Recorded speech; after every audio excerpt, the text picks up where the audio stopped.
Congratulations. Thank you very much. Yeah, they are big shoes to fill.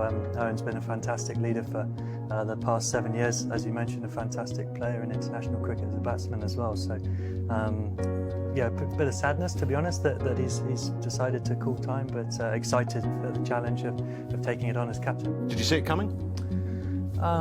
No, initially I thought he'd get to the T20 World Cup. I thought that was what he was working towards.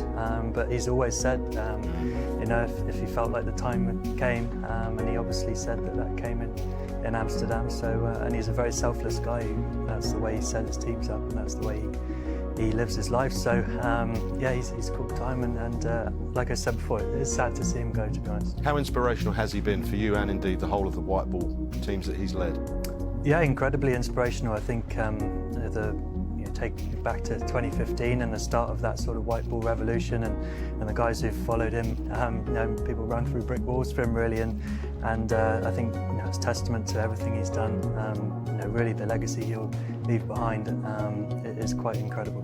What was special about him in that dressing room? I mean, we've always seen the external side of him from up above, but in that dressing room with Owen Morgan, what was so great about him? I think his consistent messaging. I think, you know, whether we won or lost, he was very firm on the way he wanted us to play, and he led from the front. I think, you know, he asked people to play in a certain way, and he would walk out third ball, running down the wicket, trying to hit it over long on for six. And as a a fellow player, you watch your captain do that, you think, well, let's tuck in behind him and follow that lead. And he was unwavering in that, whether we won or lost. He was always of the belief that we'll win more games than we lose in this fashion, and operating at an intensity that he believed no one else could live with us if we did that. Well, you're the man in charge now of the white ball cricket. Was it a long meeting with suit and tie with Rob Key? That's sort of the way he does these sort of things, or was it just a quick phone call or a chat on the golf course? I think he was probably on the golf course and phoned me up and said, just quickly in between shots, are you keen? So yeah, a simple conversation with him, and look, a great honour to do the job, you know, to be captain of England, and you know, stepping in the time that I am, with lots of exciting cricket on the horizon, is a great honour. Any hesitations in taking it? No, not at all. I think more accountability, isn't it? I think, you know, as a vice captain to Morgs, you can give him an idea, and if it doesn't go to plan, you can sort of, there's no accountability, is there? But yeah, so you know, I've got lots to learn. I'm excited for that sort of journey, and I can't be Morgs, I've got to be myself. What's first on your to-do list in terms of where you want to take the white ball sides? Is there areas where you feel that you can straight away make an impact? Not necessarily. I think coming into the group where it's at is in a really healthy place, and there's a lot of strength and depth in white ball cricket around the country.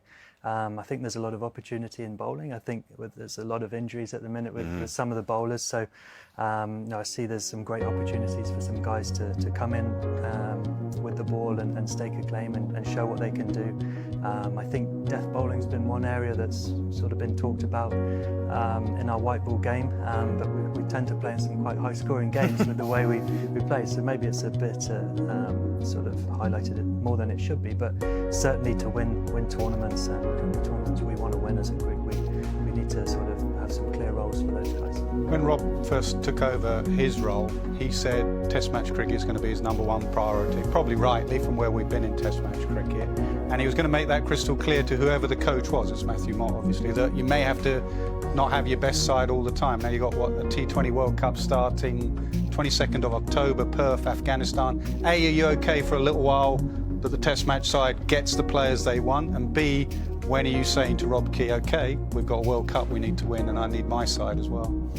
Yeah, I think, you know, with the way the schedule is, you just got to manage players, and I think we have to be very honest about that. With the T20 starting 2 days after this game here is due to end, it's not possible for guys to play all the cricket. I think what's important for me, looking ahead to that World Cup, is we play 3 T20s against Australia before that World Cup starts, and I think that would be the time I'd like to go into that series with what I think is going to be our team to start that World Cup.